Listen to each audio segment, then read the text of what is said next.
이제 3D 작업이 된 부품 파일을 가지고 2D 도면화 하는 방법이 궁금하실 텐데요. 그거 한번 절차를 간략히 알아보도록 할게요. 자, 새로 만들기 눌러주시고요. 도면화 할 때는 스탠다드 IDW로 시작을 해주시면 되는 거예요. 스탠다드 IDW 작성 눌러주시고요. 화면에 나타나는 내용들 이 모델 트리에서 클릭한 다음에 딜리트 키 눌러서 다 지워주세요. 시트 1번 클릭, 우클릭 해주시고 시트 편집 눌러줍니다. 크기는 여기선 아무 의미가 없어요. 아무 사이즈로나 그냥 해주셔도 됩니다. A2로 일단 지정을 해주도록 할게요. 도면 이 자체에서 출력을 할 게 아니고 CAD 파일화해서 변화를 할 거거든요. 변환을 할 거기 때문에 사이즈 전혀 상관이 없어요. 그냥 확인 눌러주시면 됩니다. 관리의 스타일 편집기 눌러주시고요. 기본 표준 ISO 탭에서 일반 탭에서는 단위 밀리미터 확인해 주시고 뷰 기본 설정에서 삼각법 꼭 체크를 해 주셔야 돼요. 요거 일각법으로 하면 그날 시험 그냥 망치는 거예요. 삼각법으로 해 주셔야 됩니다. 저장 및 닫기 해주시면 2D 도면화 할 준비는 이제 끝난 거예요. 뷰 배치 탭에서 기준 클릭을 해주시고요. 파일 찾아보도록 할게요. 우리가 작업했었던 파일 1번 베이스부터 먼저 불러오기를 해보도록 하겠습니다. 열기 눌러주시고 그냥 확인 눌러줄게요. 그럼 기준 뷰가 하나 배치됐는데 항상 기준 뷰는 정 가운데 나와요. 이게 다른 기준 뷰를 또 누르면 여기 또 쌓이고 또 쌓이고 계속 여기만 쌓이거든요. 도면 밖으로 끌어내 주시면 됩니다. 쭉 끌어내 주시고 기준 뷰로 사용할 면을 일단 골라 주셔야 돼요. 자, 요 면을 그냥 기준 뷰로 사용을 해 주시면 될 것 같아요. 더블 클릭해 주시고 음영 빼 주셔야 돼요. 그리고 숨은선도 제거를 해주도록 하겠습니다. 이 상태에서 축적 1:1인 거 반드시 확인을 해주셔야 돼요. 확인 눌러주시고요. 해당 부품의 투상도를 뽑는 방법은 자, 일단 클릭해 주시고 우클릭해서 투영된 뷰 이런 식으로 찍어 주시면 되거든요. 찍고 우클릭 눌러서 작성 눌러 주시면 바로 삼각법 투상도 형태로 나와 주게 됩니다. 그럼 기준 뷰를 뭘로 뽑느냐? 기준 뷰는 정면도로 삼을 것을 기준 뷰로 뽑아 주시면 돼요.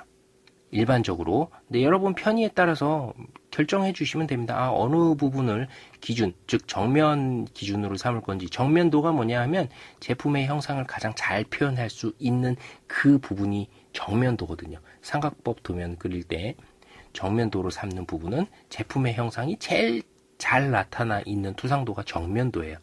그러니까 나머지 부분들은 부수적으로 따라 나오는 거잖아요. 정면도를 뭘로 삼느냐에 따라서 부수적으로 따라 나오는 거기 때문에 기준 뷰를 잡는다는 것은 정면도로 사용할 그림을 찾아준다. 요 뜻으로 받아들여 주시면 되겠습니다. 자, 기준 뷰를 이렇게 하나 배치해 주시면 되는데 사각형 형태이기 때문에 속의 형상이 어떤 식으로 단면이 돼 있는지 이거를 좀 보여주면 더 좋을 것 같거든요. 그래서 단면도를 하나 더 뽑아 놓도록 할게요. 이렇게 밀어 주시고요. 얘 클릭한 상태에서 단면도 선택을 해줍니다. 정중앙에 맞춰서 마우스 얹어 주시면 녹색 점이 생기거든요. 여기서 클릭은 하지 마시고 옆으로 딱 따라 나와 보시면 중간 점에 맞춰서 이 추정 점선이 따라 나오거든요. 여기서 클릭, 다음에 수평선을 하나 그으시고 클릭, 위로 올려서 우클릭 누르신 다음에 계속 하시면 단면도 자체가 이렇게 나와주게 되는 거예요. 삼각법에 맞는 단면도가 나와주게 됩니다. 마찬가지로 이쪽에도 단면이 필요하다고 하면 얘 클릭해 주시고 단면도 클릭, 다음에 정중앙에 맞아야 되겠죠. 정중앙에 녹색 점선 확인하시고 부품 밖으로 나가세요. 추정 점선 확인하시고 클릭, 수직선 쭉 뻗어서 제품 밖으로 나가시는 겁니다. 여기서 끝내는 게 아니고 나간 다음에 클릭, 쭉 뻗은 다음에 우클릭해서 계속 눌러주시면 클릭, 단면도가 나오는 거죠. 이거 일단 뭐 신경 쓰실 필요 없어요. 이렇게 투상도 하나를 빼주시고요. 다음 기준으로 해서 이번에는 숨은 선이 있는 투상도를 또 뽑아주도록 할 겁니다. 일단 기준 뷰로 사용할 베이스 클릭해 주시고 기준 뷰에 있는 부분이 맞다고 하면 음영 빼주시고, 이번에는 요 수문선이 있는 거예요. 요거는 수문선이 없는 외곽선만 딱 있는 거고요. 여기를 눌러주시면 수문선까지 같이 나오는 겁니다. 축적 1:1 확인해 주시고 확인 눌러줍니다. 얘를 또 바깥으로 이렇게 끌고 나와 주도록 하겠습니다. 수문선이 있는 건 속에 빈 공간이 있다는 뜻이죠. 빈 공간이 있는 수문선 형태까지 작성이 됐어요. 요거 클릭해 주시고 우클릭 투영된 뷰, 클릭 우클릭 작성, 이렇게 투상도를 뽑아주시면 이번에는 제품 속에 숨어있는 형상을 수문선 형태, 점선 있죠? 점선 형태로 나타내주는 투상도도 작성이 됐다. 이렇게 보시면 되겠습니다. 그래서 크게 요렇게 하나 작성을 해주시고요. 이제 CAD로 저장을 해서 필요한 부분만 골라서 사용을 하시면 되거든요. 수문선이 있는 뷰를 선택하는 이유는 이제 두 가지가 있어요.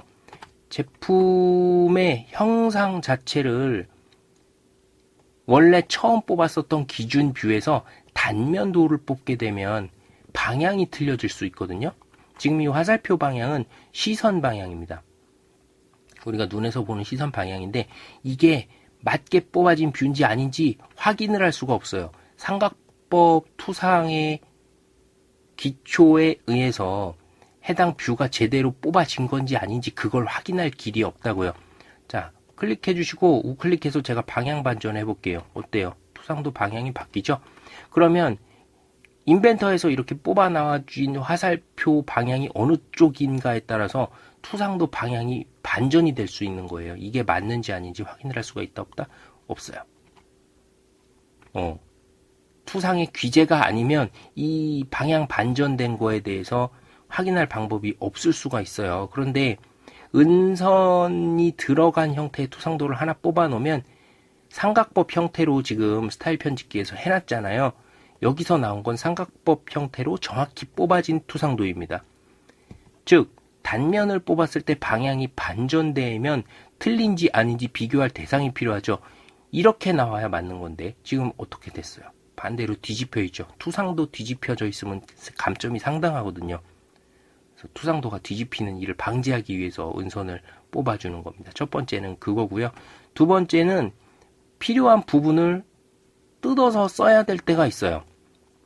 이게 뭐냐면 은선 같은 경우에 중요한 부분, 즉 형상을 파악하는데 꼭 필요한 부분에 은선만 표현을 해주는 거고 불필요한 부분의 은선들은 다 제거를 해줘야 되거든요. 근데 3D 프로그램이 인공지능이 아니잖아요. 뭐가 필요하고 뭐가 필요하지 않은지 그것까지는 식별을 못해요. 그러니까 빈 공간이 있으면 무조건 다 그냥 점선으로 표시를 해주거든요. 수문선은 최대한 필요한 부분만 딱 넣어가지고 써주셔야 돼요. 그런데 3D에서는 애석하게도 모든 은선을 다 표현을 해줍니다. 요거 CAD로 가져가서는 자기가 필요한 부분만 딱 따서 쓰셔야 되거든요. 이제 이유를 하나 여기서 더 보도록 할게요. 수문선이 있다는 거는 자, 이 뒤에 속에 빈 부분이 있는 거예요. 빈 부분이 있고 단면도 뽑아 보니까 단면도 방향 틀렸죠, 이제? 단면도를 뽑아 보니까 이런 형태의 빈 공간이 있습니다. 이 형태의 빈 공간이 원형인지 사각형인지 알 방법이 없죠. 뭘 봐? 관련 투상도를 보시면 여기에 원형이라고 표시가 돼 있어야 알죠. 이 원형인지 아닌지. 원형일 수도 있고 사각형일 수도 있잖아요. 그걸 알 수 없을 때 그러면 수문선으로 표시를 해줘야 되는 거예요. 원형이다. 이 빈 공간의 형상이 원형이다. 이걸 표시를 해줘야 되는 거예요. 그러니까 요 수문선이 요 부분은 들어가 주는 게 좋겠죠. 사각형인지 원형인지 이걸 표시해 줘야 되니까 요 부분만 뜯어다가 딱 넣어 주시면 되는 거예요. 자, 또 수문선을 보시면 그러면 이 부분까지 나오거든요. 이 부분도 사실 원형인지 사각형인지 모르죠. 이 부분이 어디예요? 줄 딱 그어보면 요거랑 일치되는 부분이잖아요. 요 일치되는 부분인데 얘는 필요가 없어요. 왜? 원형이라고 표시를 해줬잖아요. 그리고 관련된 투상도에 이만큼 비어있는 게 표시가 된 거예요. 그러면 이쪽에 있는 부분은 결국은 이게 있으나 없으나 제품 형상을 파악하는 건 요거로 충분하거든요. 충분한 만큼의 수문선만 딱 쓰시면 돼요. 그래서 이 수문선은 안 쓰셔도 되는 겁니다. 수문선은 다 표시하는 게 아니에요. 자기가 사용할 거 필요한 것만 딱 최소한도로 억제를 해서 사용을 해주시면 되는 거예요. 그렇기 때문에 뜯어쓰기 위해서 수문선을 필요한 부분만 뜯어서 써야 되기 때문에 수문선이 들어간 투상도를 뽑아준다. 이렇게 보시면 되겠습니다. 지금 보시면 보세요. 이 구멍의 사이즈가 이제 다른가 보죠. 여기하고 여기하고 구멍의 사이즈가 다른가 보죠. 수문선이 두 개가 있고 또 바깥에도 어떤 형상이 있어. 이게 뭐예요? 도면의 형상을 파악하는데 방해가 돼요. 수문선을 너무 많이 남용을 하면. 이런 이유로 필요한 부분만 뜯어 써야 되기 때문에 수문선이 들어간 투상도도 따로 필요한 겁니다. 만약에 수문선을 엉망진창으로 다 집어넣고 사용해도 무방하다고 하면 이거 하나만 뽑아서 써도 사실 상관없겠죠? 수문선이 있는 상태에서 단면에서 그냥 쓰면 되잖아요. 근데 필요 없는 수문선은 억제를 시켜줘야 되기 때문에 캐드로 가져가서 필요한 부분만 뜯어 쓸 수 있도록 수문선이 들어간 투상도를 뽑아줬다. 이렇게 보시면 되겠습니다. 물론 3D에서도 필요한 부분 제거할 수 있어요. 특정 부분만 제거해서 안 보이게 할 수는 있는데 번거롭잖아요. 번거롭기는 매한 가지인 거죠. 자, 그래서 관련된 투상도 이렇게 두 개 준비를 딱 해두시면 되는 겁니다. 요거 이제 캐드 파일화 해보도록 할 거예요.